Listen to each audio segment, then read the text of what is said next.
K라는 초등학교 여교사가 있었다. 개학날 담임을 맡은 5학년 반 아이들 앞에 선 그녀는 아이들에게 거짓말을 했다. 아이들을 둘러보고 모두를 똑같이 사랑한다고 말했던 것이다. 그러나 바로 첫 줄에 구부정하니 앉아있는 작은 남자아이 철수가 있는 이상 그것은 불가능했다.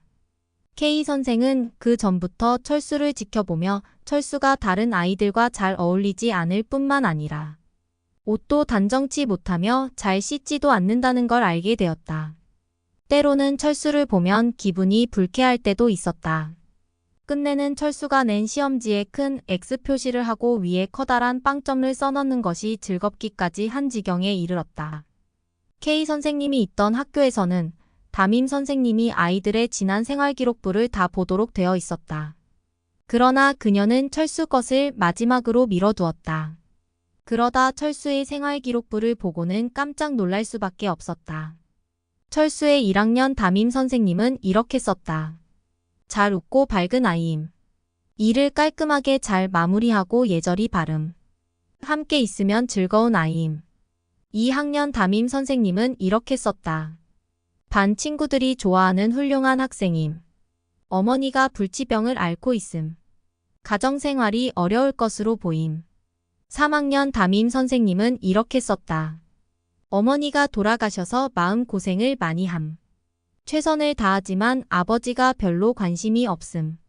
어떤 조치가 없으면 곧 가정생활이 학교생활에까지 영향을 미칠 것임. 철수의 4학년 담임 선생님은 이렇게 썼다. 내성적이고 학교에 관심이 없음.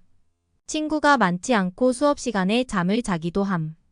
여기까지 읽은 선생은 비로소 문제를 깨달았고 한없이 부끄러워졌다.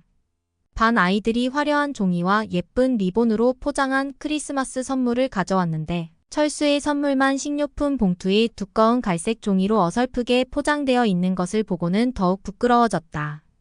K 선생은 애써 다른 선물을 제쳐두고 철수의 선물부터 포장을 뜯었다. 알이 몇 개 빠진 가짜 다이아몬드 팔찌와 4분의 1만 차 있는 향수병이 나오자 아이들 몇이 웃음을 터뜨렸다. 그러나 그녀가 팔찌를 차면서 정말 예쁘다며 감탄하고 향수를 손목에 조금 뿌리자 아이들의 웃음이 잦아들었다. 철수는 그날 방과 후에 남아서 이렇게 말했다. 선생님, 오늘 꼭 우리 엄마에게서 나던 향기가 났어요. 그녀는 아이들이 돌아간 후 1시간을 울었다. 바로 그날 그녀는 읽기, 쓰기, 국어, 산수 가르치기를 그만두었다.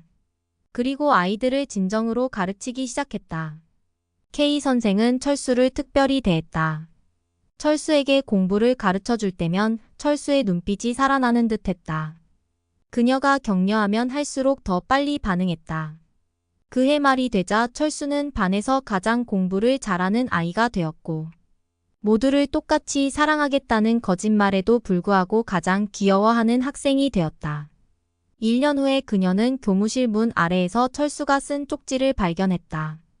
거기에는 그녀가 자기 평생 최고의 교사였다고 쓰여 있었다. 6년이 흘러 그녀는 철수에게서 또 쪽지를 받았다.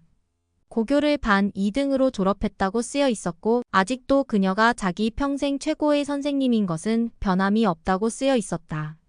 4년이 더 흘러 또 한 통의 편지가 왔다. 이번에는 대학 졸업 후에 공부를 더 하기로 마음먹었다고 쓰여 있었다. 이번에도 그녀가 평생 최고의 선생님이었고 자신이 가장 좋아하는 선생님이라 쓰여 있었다. 하지만 이번에는 이름이 조금 더 길었다. 편지에는 드라이브 박철수 박사라고 사인되어 있었다.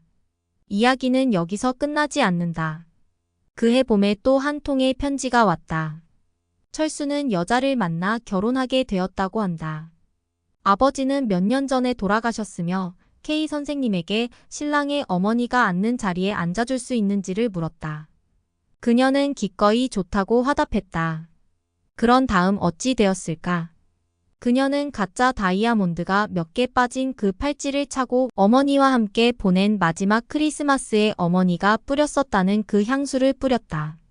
이들이 서로 포옹하고 난 뒤 이제 어엿한 의사가 된 박철수는 K 선생에게 귓속말로 속삭였다. 선생님, 절 믿어주셔서 감사합니다. Amazing grace.